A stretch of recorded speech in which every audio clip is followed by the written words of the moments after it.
Gracias a todos por estar hoy aquí. Estamos realmente entusiasmados por anunciar el segundo seminario web sobre la transición y planificación. Quiero mencionar a los componentes del equipo y ellos son Miriam Franco, la doctora Rosa Seijo, Erin Rivelis, Aida Varese y Mónica McQuaid.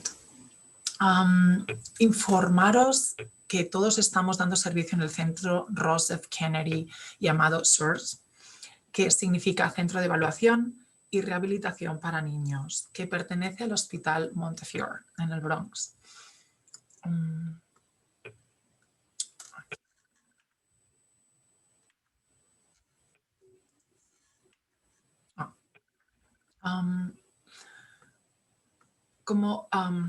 Como podéis ver, tenemos aquí un email de contacto que Miriam va a adjuntar en el chat por si alguien de vosotros quiere contactarnos. Miriam, ella es la persona que va a estar al cargo de anotar correctamente en el chat todos los datos necesarios y hacer que tengamos asistencia técnica durante este seminario. Quisiera remarcar que esto forma parte de una serie de tres seminarios. La semana pasada tuvimos a la doctora Rosa Seijo exponiendo el tópico transición médica en adolescentes con discapacidades del desarrollo, problemas médicos en jóvenes, adultos. Ella es bilingüe, pediatra especialista en discapacidades del desarrollo y neurodesarrollo, y va a estar aquí hoy colaborando, anotando todas las preguntas y comentarios que escribáis en el chat para ser atendidas al final de la presentación. Así que gracias, Rosa. El tópico de hoy es planificación de necesidades especiales, tutela y soporte en la toma de decisiones. A la derecha de la pantalla podéis ver que el próximo miércoles día 28, es decir, justo el próximo miércoles, tendrá lugar el tópico Servicios de Elegibilidad y Programas de Autodirección en OPWDD. Y esto será a la misma hora que hoy, a la 1 del mediodía.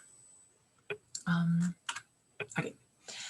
Voy a hacer una breve revisión acerca de Zoom, solo para asegurarme que mencionemos los conceptos básicos, y comenzaré recordando que este seminario está siendo grabado y esto es solamente con fines educativos. Con el propósito de tener la máxima claridad auditiva, veréis que estaréis en modo silencio.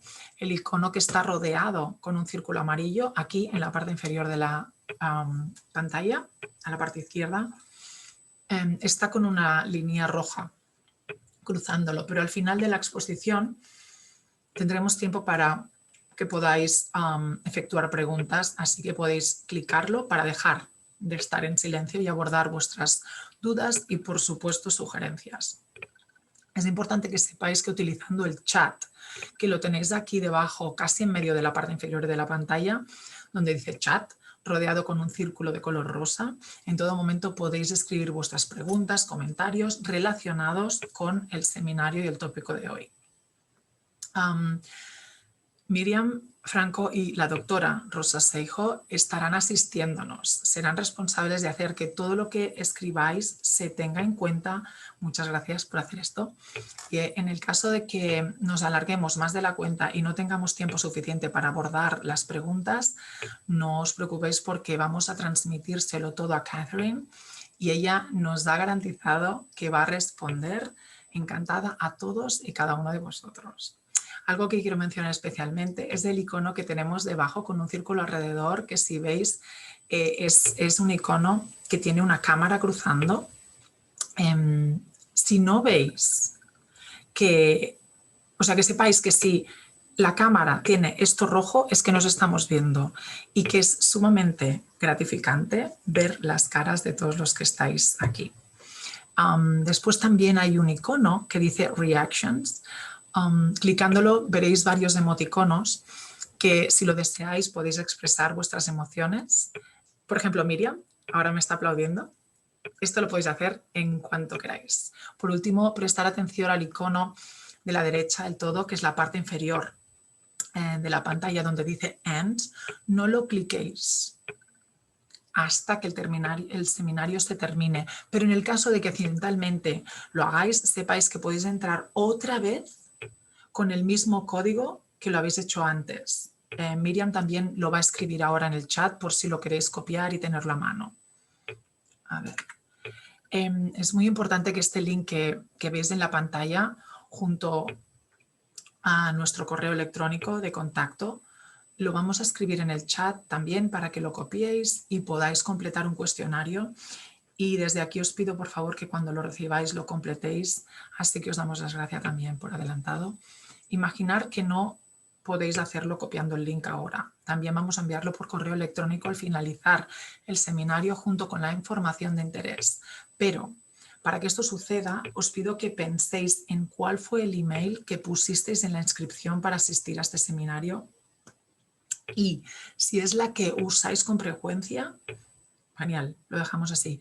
Pero si queréis cambiarla por alguna otra que de alguna manera comprobéis más frecuentemente, podéis escribirla ahora en el chat y os vamos a enviar todo lo necesario a esta que deseéis. Ahora continuaremos presentando a la invitada de hoy. Me complace introducir a Catherine Aquino Meléndez. Ella es abogada, senior en la oficina de Westchester. Catherine se graduó en la Universidad Internacional de Florida y la Facultad de Derecho de la Universidad de Hofstra, donde participó activamente en la Asociación de Estudiantes de Derecho Latino y es miembro de la Asociación de Abogados de Estudiantes. Quiero remarcar que la práctica de Catherine se centra en la planificación de necesidades especiales y la administración de herencias. Así que muchas gracias, Catherine. Ahora voy a dejar de compartir mi pantalla y cuando estés lista, empiezas y compartes la tuya. Muchas gracias y buenas tardes a todos. No estaba esperando verme tan grande ahí. Dame compartir. ¿Sí la ven? Ok. Perfecto. Perfecto. Esta tarde voy a hablar sobre las tutelas y otras opciones para personas con discapacidades intelectuales y de desarrollo. Vamos a tocar sobre la planificación de necesidades especiales, las tutelas y el apoyo de decisiones apoyadas que está surgiendo ahora en el estado de Nueva York. Unos cuantos detalles que quiero hablar antes de proceder son que todos los individuos con discapacidades e igual sin discapacidades deben tener un equipo de abogadores para sus hijos o hijas, ¿verdad? Que incluyan profesionales de salud, coordinadores, evaluadores, puede ser personal del distrito escolar, miembros de la familia, médicos, profesionales, etcétera, ¿verdad? Recuerde que este plan y este equipo puede variar y de tiempo a tiempo, ¿verdad? Porque las necesidades de cada quien varían cuando la persona va teniendo más edad o los gustos le cambian, etc. Consideren también la planificación patrimonial o los trusts de necesidades especiales, ¿verdad?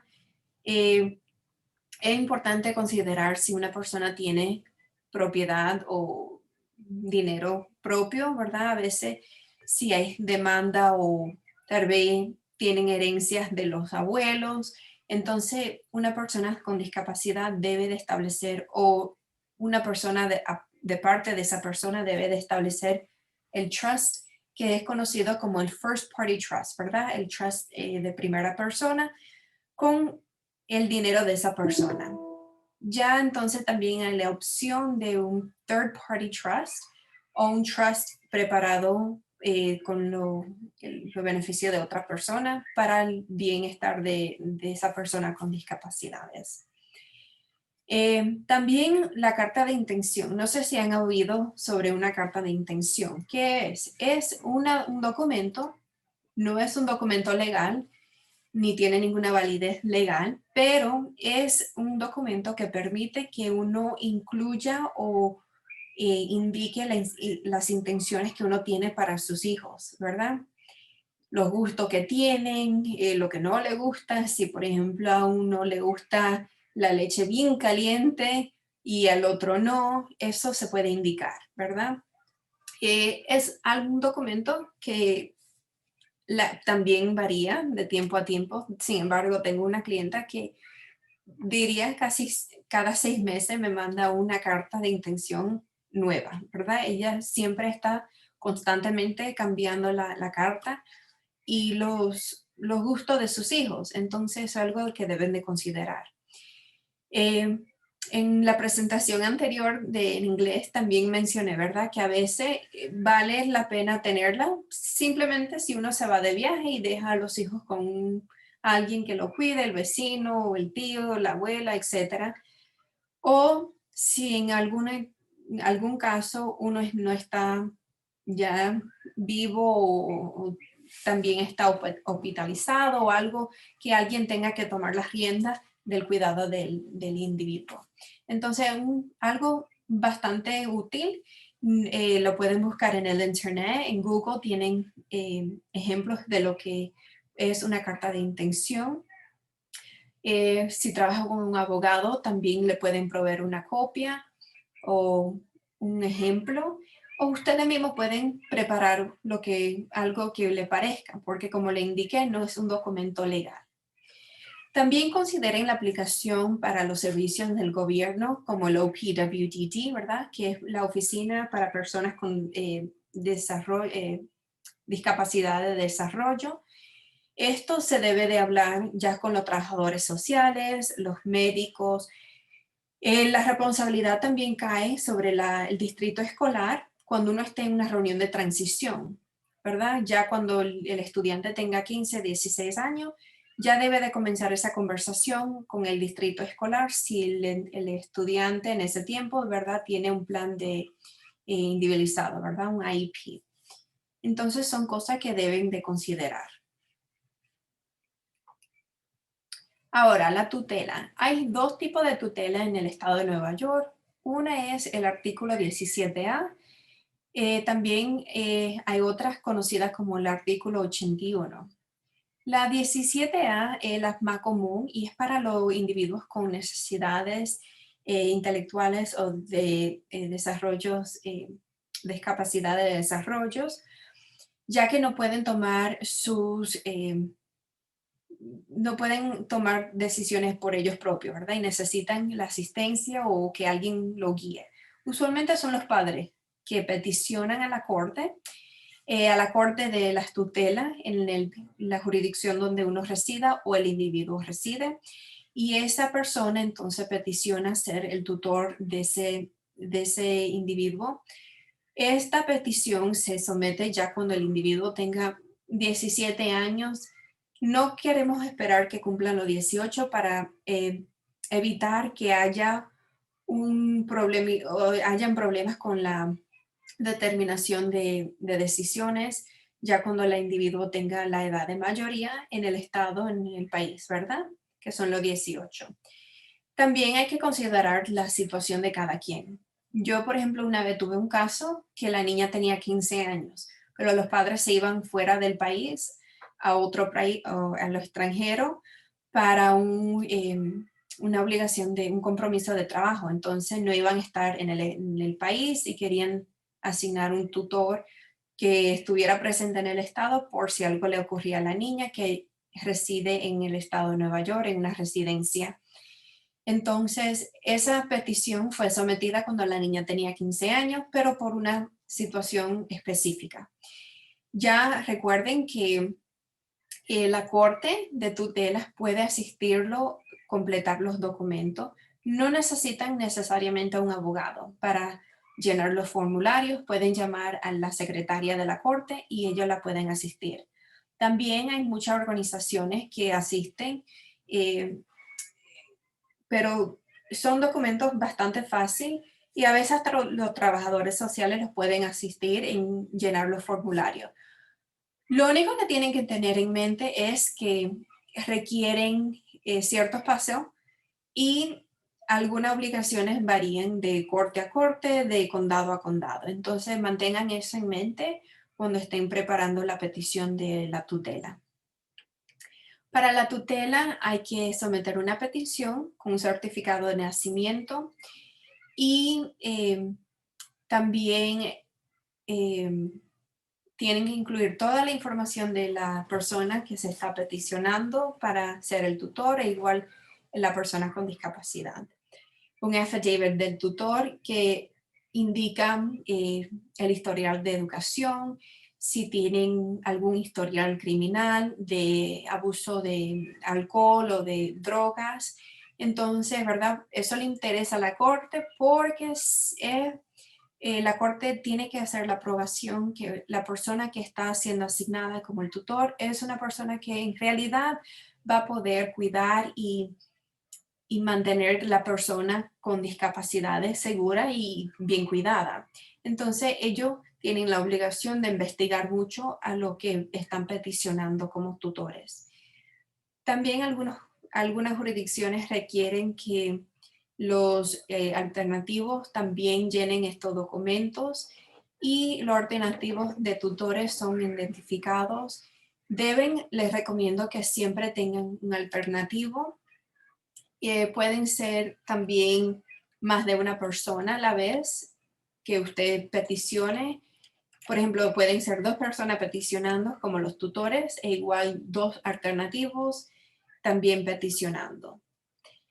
Las certificaciones de los médicos requieren que sea un internista y un psicólogo licenciado o 2 médicos, uno con una especialidad tratando individuos con discapacidades.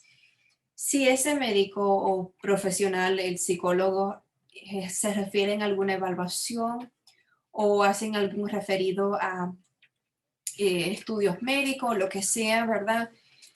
Cuando estén llenando el formulario, eso también debe estar incluido con el affidavit o la afirmación del médico. Entonces, asegúrense que cuando estén llenando los formularios, que incluyan toda la información, cuando estén llenando los médicos, la información. E igual los que están peticionando, cuando reciban los documentos del médico, deben de confirmar que todo esté llenado, que no se le haya quedado nada sin haber llenado. Y de nuevo, si hay una referencia a alguna evaluación o alguna evaluación del distrito o algo, lo que sea que el médico se refiera en el formulario, que esté incluido también. También hay lo que es conocido como el consentimiento y renuncia en la petición. ¿Qué es un consentimiento? Exactamente lo que significa, ¿verdad? Un consentimiento de las personas que están siendo incluidas como los tutores o los alternativos a los tutores. E igual la renuncia es para lo que están renunciando que ser incluido, ¿verdad? Si, por ejemplo, uno tiene un hijo de edad mayoría y no lo está incluyendo en la petición porque tal vez no lo está indicando como un tutor o un alternativo, entonces ese hijo o hija, ¿verdad? De edad mayoría, debe de firmar una renuncia. Si hay algún padre que también no está siendo incluido en la petición, ese padre también debe de firmar y completar una renuncia. Donde se complica un poquito la cosa, pero en realidad no hay nada de qué preocuparse porque las secretarias de la corte lo pueden asistir, es servir todas las partes interesadas, incluyendo la notificación del día de juicio, ¿verdad? Que eso es recibido ya cuando uno someta todo, la petición incluida, a la corte. Ya la corte entonces recibe ese paquete, repasa todo, determina si hay algo que falta, si tienen toda la información. Si no, entonces le dejan saber, claro. El problema es que hoy día, por la pandemia, que estamos todavía viviendo, la corte está un poquito atrasada. Las cortes de la ciudad especialmente están bastante atrasadas. Desafortunadamente son cortes más grandes que tratan muchísimos casos, entonces tienen un poco de retraso. Y la pandemia no lo ayudó tampoco. por lo menos ahora todo el personal de la corte está trabajando, pero algunos todavía están en casa. Las cosas están un poquito complicadas todavía en la corte, pero nosotros, por ejemplo, sometimos una petición a la Corte de Queens, a la Corte de Tutela de Queens, y duró 6 meses para que la Corte nos confirmara que le faltaban documentos. ¿Y qué pasó? Ya entonces las evaluaciones y los documentos de los médicos estaban expirados en los ojos de ellos, porque algunas cortes requieren que la certificación de los médicos esté vigente simplemente por 1 año, 6 meses, varían, ¿verdad? Entonces, tienen que aclarar eso con la corte cuando estén sometiendo los documentos. Pero eso surgió, entonces tenemos que iniciar todo ese proceso de nuevo. Desafortunadamente, en la realidad, y bueno, tenemos que lidiar con eso, pero la corte sí todas tienen sus preferencias y algunas están un poquito atrasadas. Tengan eso en mente cuando estén peticionando, ¿verdad? Porque si tienen un individuo que tiene tal vez 17 y el próximo mes cumplen los 18, obviamente en 3 semanas no van a poder preparar todo, someter todo y tener una decisión antes de que la persona cumpla los 18. Pero sí deben de iniciar el proceso porque se puede tomar a mediados de 1 año el proceso completo entre la preparación de los documentos, sometérselo a la corte, que la corte prepare y repase todo y notifique de un día de juicio y entonces llegue el día de juicio. Eso puede a veces tomarse hasta 1 año y en algunos casos hasta más de 1 año, como está en la corte ahora. Entonces tienen que completar los affidavits de servicio, ¿verdad? Como le indiqué, ya cuando le den la notificación del día de juicio a todos, las partes interesadas, hay que completar un affidavit de servicio y llenar un formulario conocido como el OCFS. El OCFS es de la Oficina de Familias y Servicios que pide un historial de direcciones hace 28 años.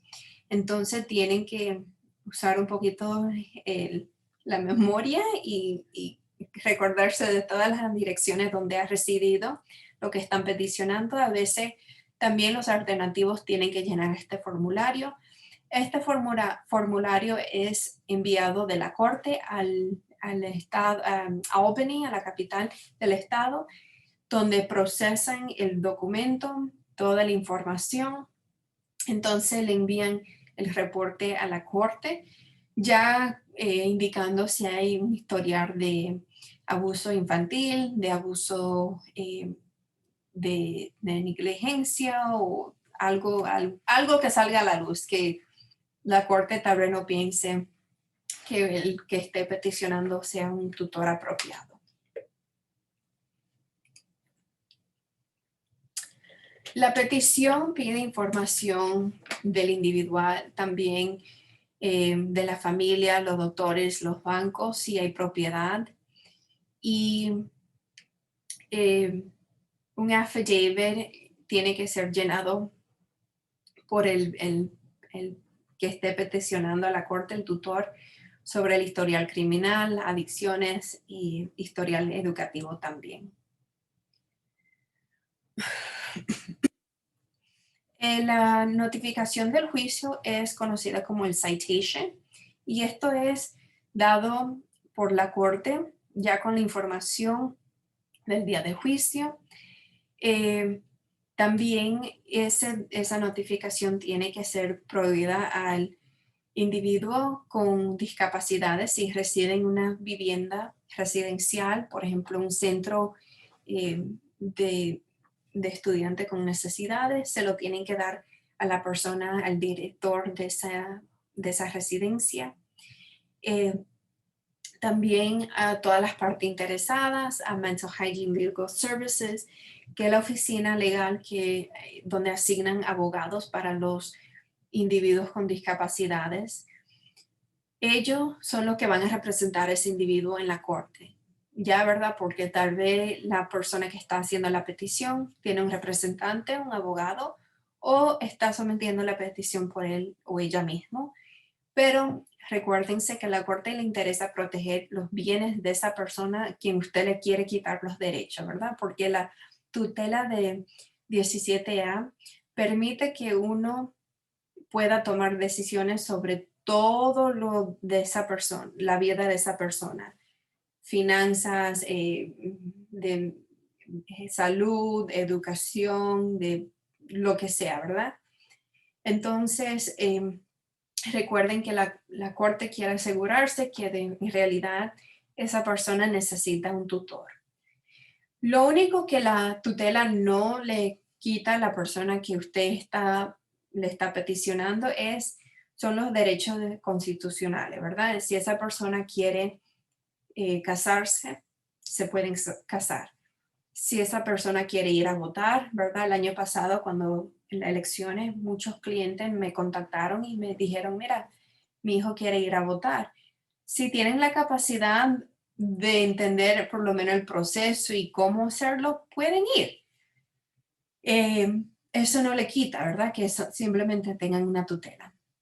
Si quieren embarazarse, no hay forma de evitar eso ni de esterilizarlo. Entonces, son derechos constitucionales que no se le pueden eliminar aún teniendo una tutela.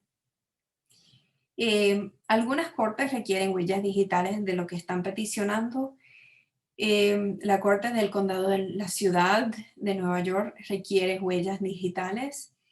Si hay alguna razón por qué usted no puede ir a hacerse las huellas digitales a la corte antes del juicio, hay que dejárselas saber a la corte. Y ya entonces el juez o la jueza puede determinar si le va a excusar o no. Los juicios varían de condado a condado y no solamente condado a condado, sino juez a juez, ¿verdad? Por ejemplo, en el condado de Nueva York hay 2 juezas que oyen los casos de tutelas y las 2 tienen formas muy diferentes. Entonces, todo varía. Ya cuando la corte haya oído el juicio o la petición, entonces le dan la tutela, la orden y la carta de tutela. Eso también varía. En algunas cortes se la dan ahí mismo, cuando usted esté presente y le dejen saber el resultado. Eso me ha ocurrido en el condado de la ciudad. En algunas cortes, por ejemplo, en el Bronx o en el condado de Westchester, le envían la orden ya meses después del día de juicio y uno tiene que esperarse a ver qué resultado va a tener la corte. Uy. Parece que la presentación se me concluyó. Bueno, le voy a decir, entonces, déjame salirme de esto. Disculpen, la presentación como que se me concluyó, no sé si no la guardé completa, pero les sigo comentando. El otro tipo de tutela que existe, el artículo 81, y esta tutela es más para individuos con necesidades más particular, ¿verdad? Por ejemplo, si hay una persona que tiene el inicio de demencia o Alzheimer's ya, esa persona tal vez necesite una tutela 81, de artículo 81. Es más involucrada, sí requieren, cuando uno vaya a peticionar este tipo de petición, sí necesitan un abogado para esa petición. Es en la Corte Suprema del Estado y puede ser un día de juicio o varios días. Hay más investigación, hay evidencia que es necesaria, testigos también que tienen que presentarse para uno poder presentarle el caso completo a un juez. Entonces, ese tipo de tutela no es tanto apropiado para individuos con necesidades especiales, pero a veces hay cortes que lo requieren, ¿verdad? Por ejemplo, si hay una demanda por mala práctica durante el parto y el individuo le ganó un monto de dinero, entonces tal vez la corte en esa orden, cuando el individuo sea un infante, ordena que se peticione un artículo 81 más adelante o en ese mismo instante. Entonces, eso puede variar, pero usualmente para individuos con discapacidades es ya cuando tengan la edad de 17, 18, ¿verdad? Y es una tutela 17A. Digo 17 a 18, pero quiero aclarar, ¿verdad? Que si, por ejemplo, alguien tiene un hijo que tiene la edad de 21 y todavía no tiene la tutela sobre ese hijo, pueden peticionar todavía. No hay nada que lo impida peticionar para la tutela. Hay individuos que tal vez los padres no han peticionado nunca en su vida, se murieron y entonces los hermanos ya son encargados de los hermanos con las discapacidades. ¿Qué pasa? Vienen y no dicen y el hermano tal vez con discapacidad tiene 30, 50 años, todavía se puede hacer la petición. ¿Ok? Ahora, algunos alternativos a la tutela son los directivos legales que incluyen el poder de abogado, el healthcare proxy, ¿verdad? El poder de salud, HIPAA release, que varía al HIPAA al que se llena cuando uno va a la oficina del médico, el testamento vital y cómo se van a depositar los restos de cada quien. Estos documentos nada más pueden ser firmados y completados ya con una persona que tenga 17 años o más, ¿verdad? Alguien de menos de 18 no puede llenar o firmar estos documentos y también tienen que tener la capacidad de entender lo que están firmando. Son documentos para todo el mundo, pero en un caso de una persona con discapacidad, si tienen un poco de conocimiento y capacidad de entender lo que están llenando o firmando, ¿verdad? Pueden firmarlo. Se debe hacer con un abogado. Estos no son documentos que uno puede bajar del internet. Hay gente que sí lo baja del internet, pero no le puedo garantizar lo que estén bajando o si tienen validez. Entonces, deben de llenarlo con un abogado.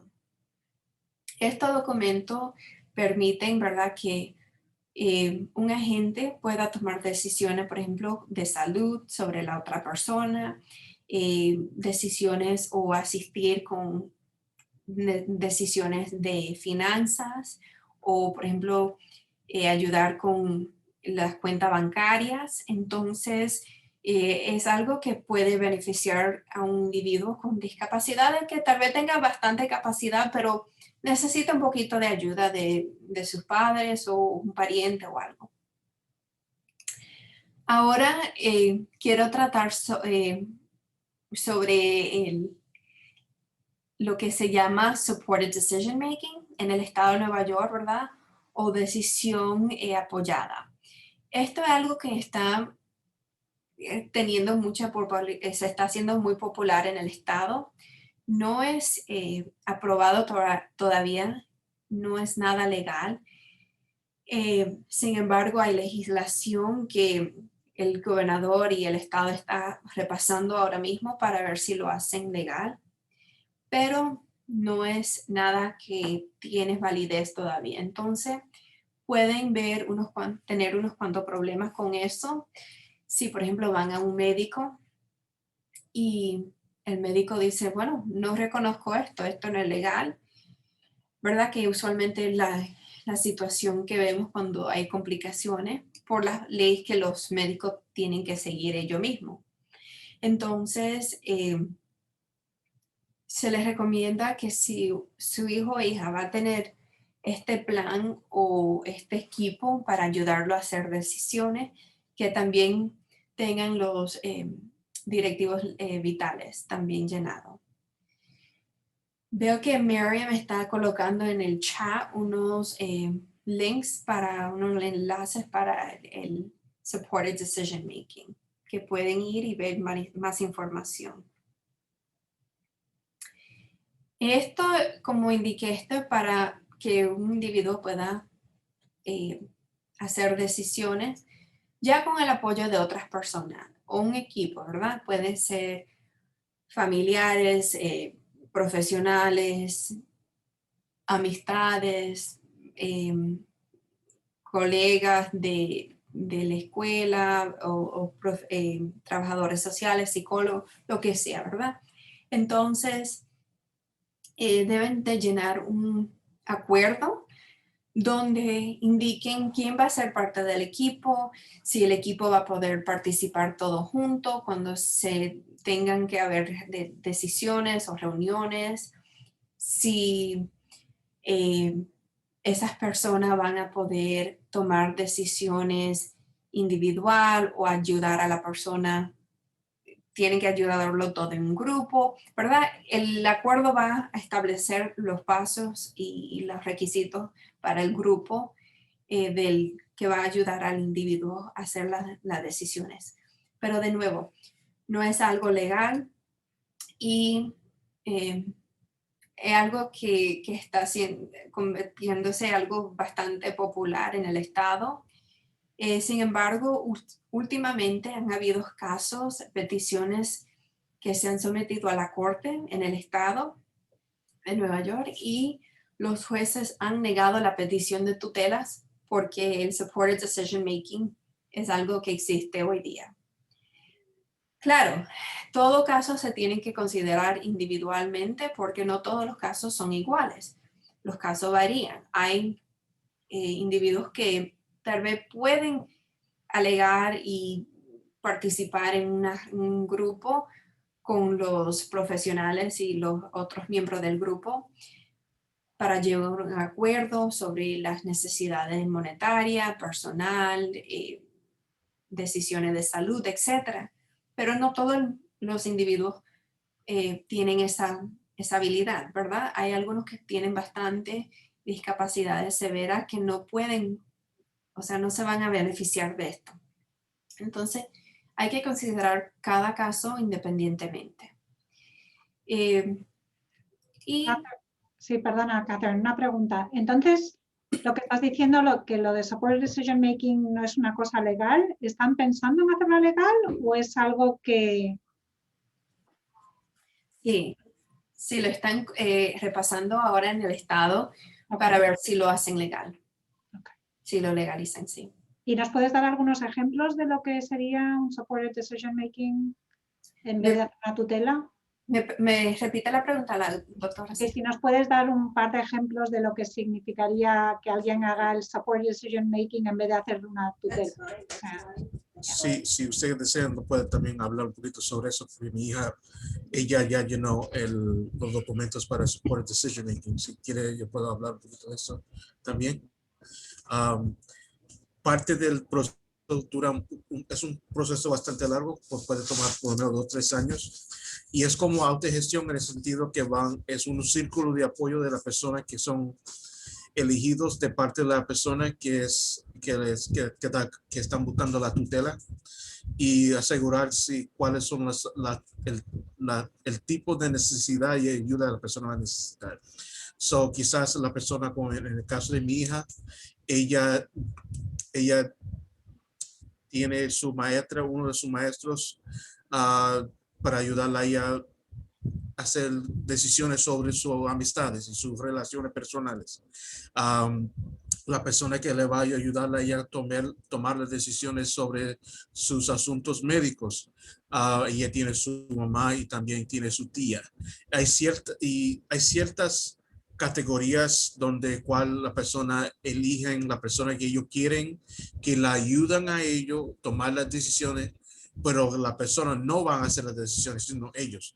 Solamente que le van a dar a ellos la información y juntos toman la decisión. Por eso es muy importante que durante ese tiempo que como digo la señorita, es como es tomar la decisión mejor para esa persona. No es lo que la familia quiere o la familia piensa, sino es lo que ese individuo quiere relacionado con la ayuda que ellos necesitan para hacer las decisiones que ellos quieren. O sea, que el individuo con discapacidad está participando en el proceso. No es como la tutela legal, donde esa persona que tiene la tutela es la que va a determinar todas las decisiones, ¿no? Por el individuo. Exactamente, sí, exactamente. Esa persona, hay como una persona que es como en inglés un facilitador, y esa persona va a tener unas cuantas reuniones con ellos durante un tiempo. En el caso de nosotros nos duró 3 años, y durante ese tiempo ellos tuvieron muchas comunicaciones con ella en persona, solo con ella, pidiéndole a ella cuáles son algunas cosas que le gusta, cuáles son las cosas que no le gusta, a quién ella va para buscar información y ayuda que familiar. Entonces, todas las decisiones que fue diseñado en ese papel, en esa hoja, que es el acuerdo con ella, fue diseñado por ella y con ella. Entiendo. Vale, vale. Sí. Gracias por clarificar. Gracias, Felix. Y un punto también, doctora Cejo, es que con la tutela también se debe considerar los deseos de la persona con discapacidad, ¿verdad? Claro que en algunos casos los individuos no tienen poder de comunicar sus deseos, pero cuando es una persona que tiene un poco más de habilidades de comunicarse lo que sea, siempre se le debe considerar lo que ellos prefieren también. Vale, aquí tenemos una pregunta que dice, relacionada a esto, que pone, ¿es obligatorio tener el Supported Decision Making o no? No es obligado y, como indiqué, todavía no es legal en el estado. No es obligado tener una tutela tampoco. Eso es simplemente para poder tomar y ayudar al individuo con discapacidades. Y Felix, si quiere agregar, ¿verdad?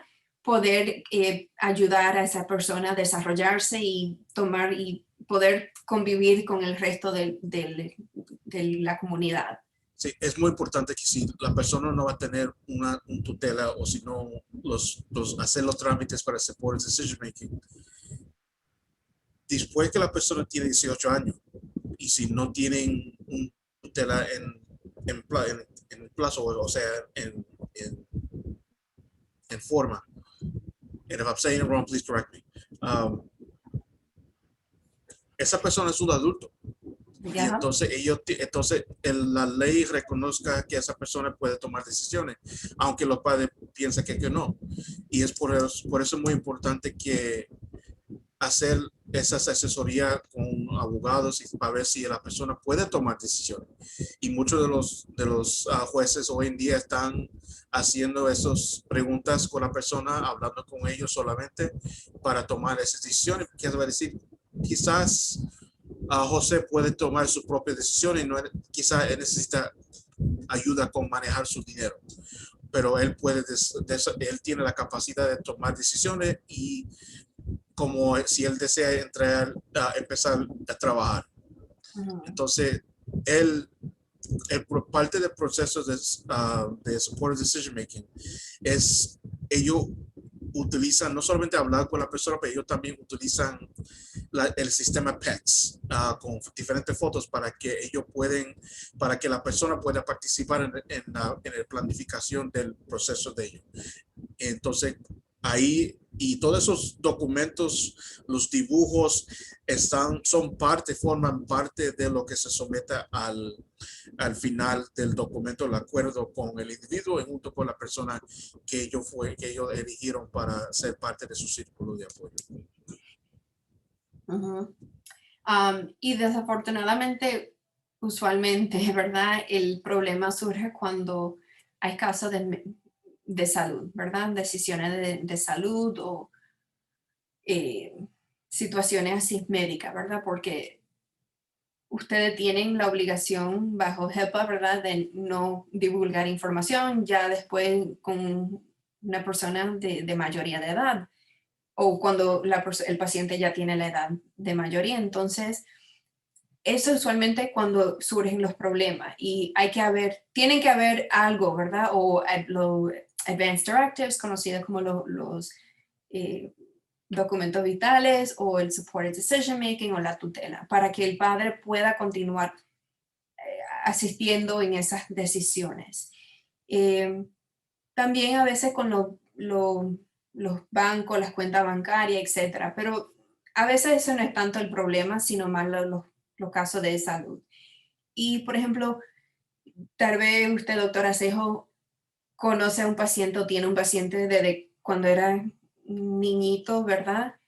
Y conoce a la madre o a los padres. Entonces, ya tal vez usted deja que esa persona, el padre o la madre, usted se comunica con ellos, aún ya el paciente teniendo los 18. Pero hay situaciones que, por ejemplo, si el paciente llega a una urgencia, ¿verdad? O a la sala de emergencia, entonces el médico que esté en la emergencia no conoce a esa familia, tal vez no quiere hablar con esa persona, aunque que el individuo no, ni se pueda comunicar, ¿verdad? Porque tal vez tiene autismo severo, algo así, ¿verdad? Entonces, es importante siempre tener algo seteado, ya dependiendo la situación, las capacidades de cada persona, todo se tiene que considerar, ¿verdad? Hay veces que los padres vienen y nos dicen, yo quiero una tutela. Ok, nosotros repasamos todo, repasamos las evaluaciones. Si no estamos muy convencidos, a veces hasta yo mismo entrevisto al individuo a ver qué tanta capacidad tiene. Y en realidad a veces hemos negado las peticiones, le hemos dicho a los clientes, mira, una tutela no es apropiado, tal vez necesitan los advanced directives. Entonces, todo tiene que ser considerado. Hay gente que desafortunadamente abusan del sistema, ¿verdad? Y por esa razón también las cortes están negando más las peticiones. Hay muchas peticiones que se sometieron hace como 20, 30 años y ahora están surgiendo que todas esas personas que tienen la tutela están yendo a la corte y peticionando que le concluyan la tutela porque en realidad no tienen la necesidad de la tutela. Pero, ¿verdad? Hay un dicho, ¿verdad? Que pagamos todos por los pecadores, algo así, ¿verdad? Entonces, eso es lo que ha surgido. Una cosa que quiero mencionar es con las tutelas, la ciudadanía o la residencia no tiene nada que ver con, el estatus migratorio no tiene nada que ver con la tutela. Sé que eso a veces es una pregunta que las personas tienen, pero eso no tiene nada que ver. Claro que ahora en la presentación en inglés que hice, indiqué que la Corte de Queens está pidiendo estos documentos. La ley no requiere ninguna información sobre el estatus migratorio, pero claro, con el historial de el OCFS, las cosas pueden salir a la luz, ¿verdad? Entonces eso es algo que deben de mantener en mente. ¿Alguna otra pregunta?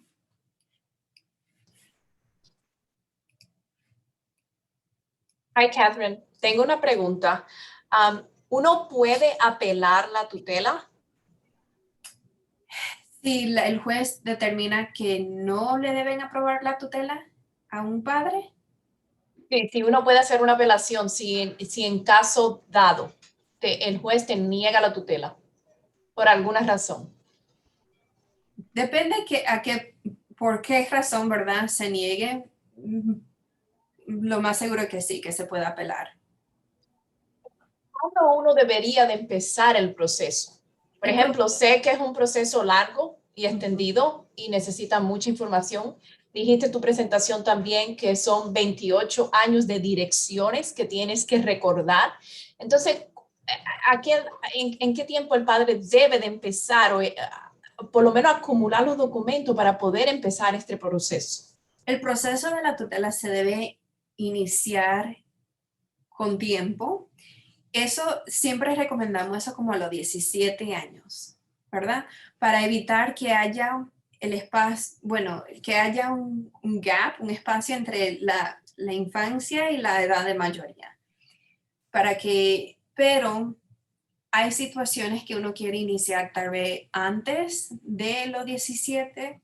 Se puede tomar un poco de tiempo y la razón es porque En la preparación, y también depende si uno lo está haciendo uno mismo, ¿verdad? O tiene la ayuda de alguien que lo esté ayudando. Hay veces que los clientes de nosotros vienen y lo han intentado ya 2 veces y no logran concluir la preparación de los documentos, entonces dicen, no, ya la tercera me di por vencido, ustedes no lo hagan.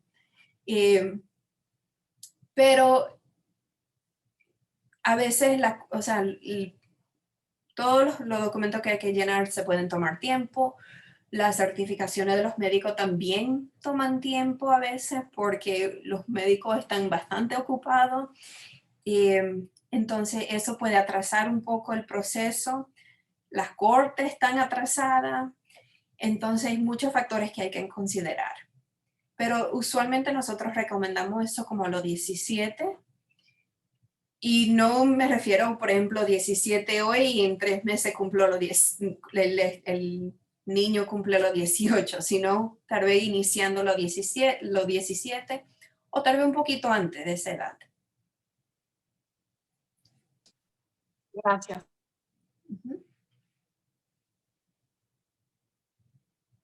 Perdona, Catherine, estaba en mute.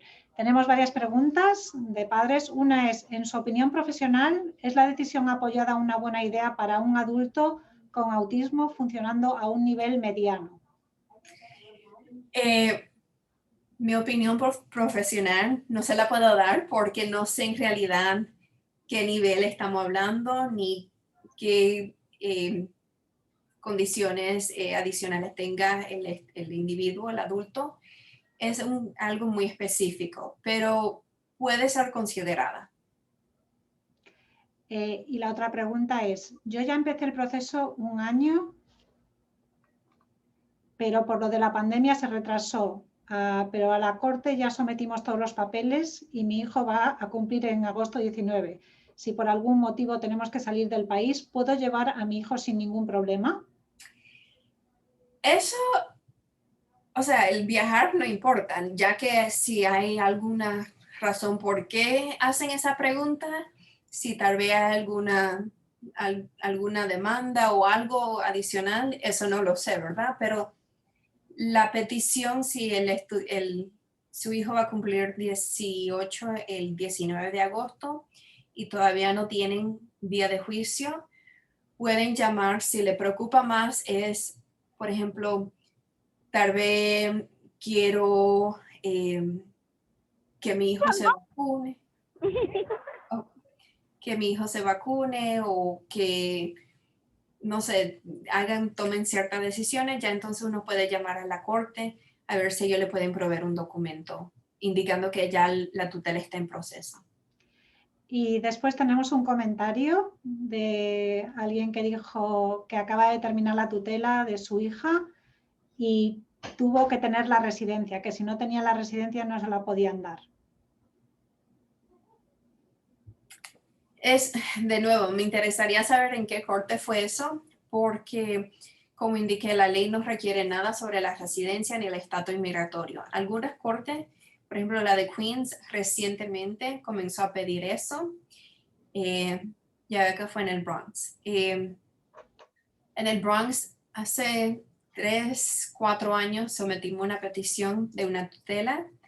Los padres que estaban peticionando no eran residentes, estaban trabajando con un abogado de inmigración. En ese caso, la corte pidió que se le agregara una persona que sí era ciudadano y nosotros hicimos un argumento que los padres tenían toda la intención de permanecer y estaban trabajando con un abogado. Entonces, todo varía.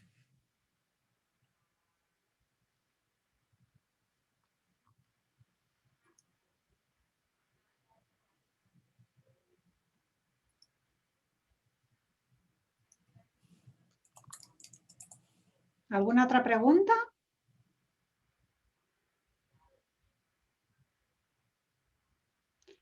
Bueno, pues muchísimas gracias por una presentación tan educativa y me alegro que se volviese también una discusión al final porque nos ayuda a todos a entender mejor lo que está en la mente de muchas de las personas que vemos aquí, de las preguntas que tienen acerca de estos temas. Definitivamente. Muchísimas gracias por tenerme y a Felix también que agregó su poquito. Gracias a todos. Quería, además de dar las gracias por haber expuesto todo lo que has expuesto, que ha sido realmente gratificante y muy explícito.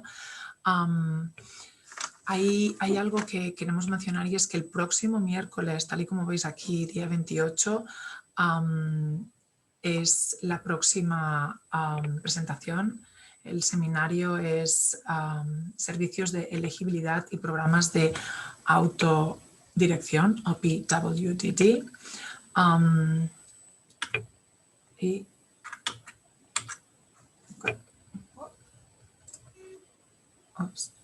Algo que voy a mencionar muy rápido es que está en proceso de traducción, pero lo compartimos en inglés porque es muy interesante. Lo enviaremos también por correo electrónico, pero este proyecto se llama Spark. Es una asociación de investigación de acceso enteramente online que tiene por objetivo acelerar la investigación del autismo para comprender las causas y los tratamientos del autismo. Pero lo más increíble de este proyecto es que las familias pueden participar completamente desde casa y es gratis. Aquí está la información, pero os la vamos a enviar también. Os pedimos que estéis atentos a vuestra bandeja de entrada porque toda la información acerca de terminología relacionada con la planificación de la transición os la vamos a enviar también por email y vais a recibir un listado de algunas agencias que ayudan con el proceso de transición y algunos trucos que van a ser de ayuda a la hora de navegar en el sistema. Gracias a todos otra vez. Y un sistema muy beneficiante. Y no os olvidéis de llenar la encuesta. Gracias, porque así nos ayuda a determinar para futuros seminarios lo que vamos a tratar. Gracias a todos. Gracias.